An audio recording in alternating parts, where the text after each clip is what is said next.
How curious. Gotham's Dark Knight, sitting across from me as though he were a guest rather than a jailer. You must know what people say about me, Batman. A monster, a predator in gentleman's clothes. Yet here you are, seeking a conversation. That tells me you are not merely hunting evil tonight. You are studying it. Tell me, what is it you wish to understand from me? I've fought evil in many forms, Lecter. Men with no conscience, men who delight in cruelty, men broken so deeply they barely resemble human beings. Yet the question remains, is evil a force born into men, or is it shaped by the world around them? Gotham makes me wonder if people are born predators, or if the city itself sculpts them into monsters.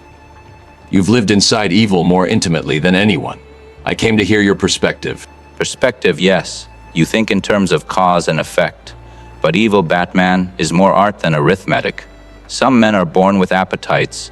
They hunger not for bread, but for dominance, for the music of screams, for the taste of what others call forbidden. Others, true, are sculpted, beaten by circumstance, sharpened by cruelty. But what fascinates me is that society insists on calling it unnatural, when in truth it is as human as breathing. I refuse to accept that. Calling evil natural excuses it. It gives predators a license, a justification for their violence. If Gotham is full of monsters, then the fight is already lost. I've seen men rise from horror, from trauma, and still choose not to harm others. Choice matters, Lecter. Evil may tempt, it may even hunger.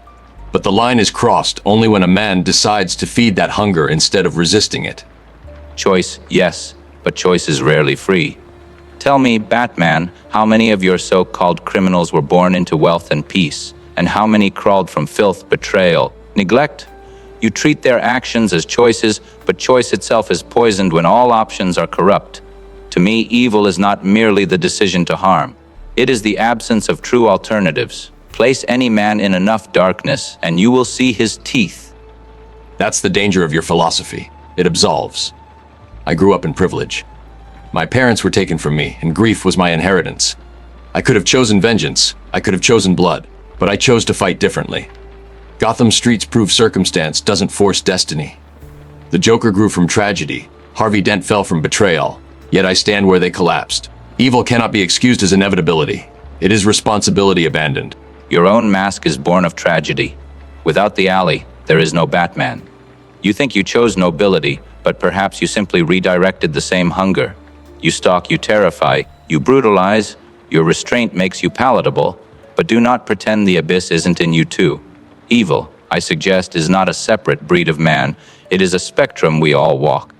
The only difference is how tastefully we indulge. You mistake discipline for indulgence. I use fear as a weapon because Gotham understands nothing else. But I refuse to cross the line into killing, because once I do, the mask becomes the monster. That's the difference between me and those I hunt. Evil embraces appetite. I deny it. Evil collapses into itself, convinced that destruction is strength. Discipline holds me above it, even when the temptation gnaws at me. Denial itself is a form of indulgence. You savor your refusal like a connoisseur savors wine. You return to it night after night, not because it brings you peace, but because it defines you. If the no-kill rule vanished, would you still be Batman? Or would you simply be another predator wearing justification? You see, Batman, evil is not always in the act. Sometimes it is in the obsession, in the need to define yourself through the abyss. Obsession may fuel me, but it does not excuse me. That's the critical difference.